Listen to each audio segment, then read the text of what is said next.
प्रिय विद्यार्थी मित्रांनो, मी दीपाली कुलकर्णी देशमुख माझ्या विंग्स ऑफ फिजिक्स या चॅनलमध्ये आपलं सगळ्यांचं मनपूर्वक स्वागत करते। आपली सिंगल क्वेश्चनची सिरीज सुरू आहे। सीईटीच्या एक्झाम साठीची चॅप्टर सुरू आहे इलेक्ट्रोस्टॅटिक्स आणि आजचा क्वेश्चन नंबर 11 आहे। तर आता जो प्रश्न आपण पाहणार आहे तो सीईटी 2020 ला आलेला आहे आणि असं नेटवर्क तुम्हाला दिलेलं आहे आणि त्याची इक्विव्हॅलंट कॅपॅसिटी आपल्याला काढायची आहे। तर तुमच्या असं लक्षात येईल की खूप सारे प्रश्न हे कॅपॅसिटर ह्या आर्टिकलवर आहे आणि म्हणून आपण प्राधान्यक्रमाने ते प्रश्न घेतो आहोत। तर वेळ न घालवता बघूयात आपण प्रश्न काय आहे ते। प्रश्न असा आहे बघा, in the arrangement of the capacitors as shown in the figure, each capacitor is of 6 microfarad.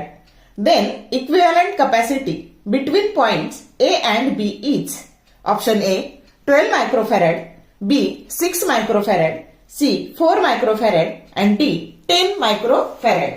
मग आता इथे तुम्हाला हे जे कॅपॅसिटरचं नेटवर्क दिलेलं आहे, प्रत्येक कॅपॅसिटरची किंमत ही 6 मायक्रोफॅरड आहे आणि इक्विव्हॅलंट कॅपॅसिटी आपल्याला ए आणि बी मधली काढायची आहे। मग आता बघा, जेव्हा अशी ब्रांच असते जोडलेली तेव्हा ते पॅरलल मध्ये असतात। बघा बरं, ही ब्रांच या दोन्हीमध्ये आहे म्हणजे तुमचे C2 आणि C3 हे पॅरलल आहेत। मग C2 आणि C3 पॅरलल असतील तर त्यांचं मिळून जे कॅपॅसिटर होणार आहे त्याला आपण C' असं म्हणू।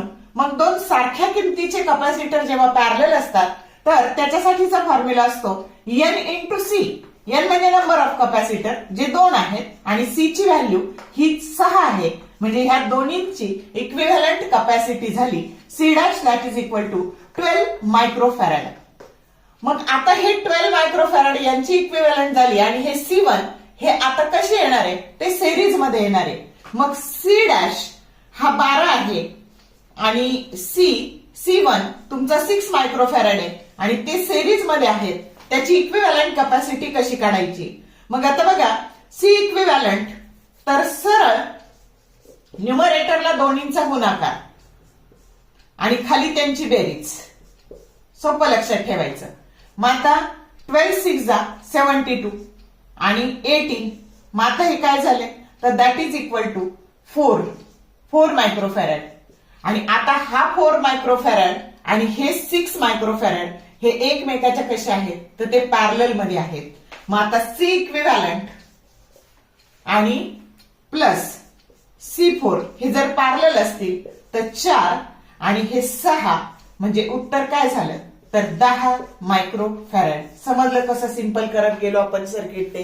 तर या पद्धतीने सोडवायचंय आणि 10 मायक्रोफॅरड हा जो ऑप्शन आहे तो ऑप्शन आहे बघा डी ऑप्शन आणि म्हणून तुमचा करेक्ट ऑप्शन काय आलेला आहे तर डी ऑप्शन आलेला आहे। कळलं कसं सोडवलं ते। हा प्रश्न सीईटी 2021 ला आलेला आहे बघा। आता हा तुम्ही सोडवा आणि उत्तर कमेंट बॉक्स मध्ये टाका। The resultant capacity between points A and B in the given circuit is option A C, B C/3, C option C 3C आणि ऑप्शन D 2C। हा सीईटी 2021 ला विचारलाय बघा।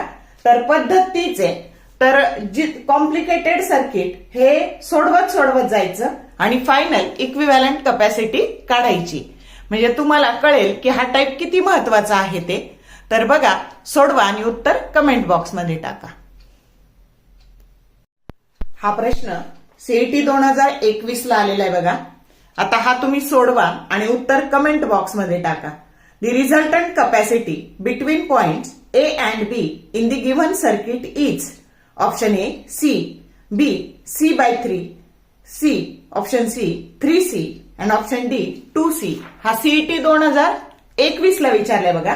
तर पद्धत तीच आहे, तर कॉम्प्लिकेटेड सर्किट हे सोडवत जायचं आणि फायनल इक्विव्हॅलंट कॅपॅसिटी काढायची म्हणजे तुम्हाला कळेल की हा टाइप किती महत्वाचा आहे ते। तर बघा, सोडवा आणि उत्तर कमेंट बॉक्स मध्ये टाका।